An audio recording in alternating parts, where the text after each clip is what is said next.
after Elio came out earlier this year, there was an expose published in The Hollywood Reporter about why the film's original writer and director, Adrian Molina, left the project mid-production, and the fact that America Ferrera actually left in solidarity with him. Now, this article gets into the clear pattern of intentional erasure of overt queer themes from Disney that has at this point impacted multiple Pixar projects. Another Pixar project that it impacted was their first foray into television, Win or Lose, which was a series that came out earlier this year, and Disney and Pixar were criticized for minimizing a trans character's plot in the show.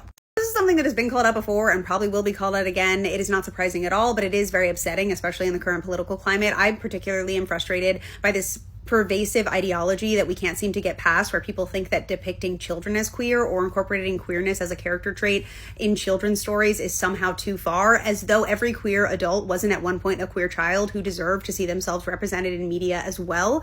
So that's something that I will forever be frustrated about. But I have said many times that I still think Elio turned out to be a really charming movie that I personally really loved. Am I disappointed that we didn't get this version of Elio that was almost certainly far superior? Absolutely. But I still really enjoyed the film for what it was, and I think that we can acknowledge both of these things. But that brings me to Win or Lose, which honestly is a series that I did not prioritize at all when it came out, and that was in large part due to the controversy around the erasure of queer themes in this that frankly pissed me off, okay? I'll be honest. Also, the partnership between Disney and Pixar, I feel like at the very least you could acknowledge is a partnership that has resulted in Pixar projects being significantly more hit or miss than they used to be. So even though I heard generally positive things, I was like, I'll get to it when I get to it, who knows? Well, I just got to it, and I have to say, this show is actually incredible, and I deeply, deeply loved it. The thing I want to say off the jump is there's been a lot of unwarranted criticism of Pixar's house style in terms of the artistic depiction of their characters. People are really resentful of this style, and I think it is kind of bullshit, and I think it's just that people want it to look like Spider-Verse and Arcane, and I think that that is a really limiting view. I think that this style is obviously very influenced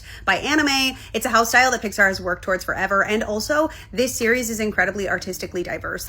Each episode of this series is from each character's perspective, and there's a lot of interiority that's gone into, and so every single episode delves into a different artistic style. And yes, there is absolutely a ton of mixed media used here. It is really creative and beautiful, but also I genuinely found this series to be one of Pixar's most mature works to date, and not just because each episode is centered around a different character and there are a couple of episodes that are centered around adults, but because genuinely the themes that are explored here are with a ton of nuance.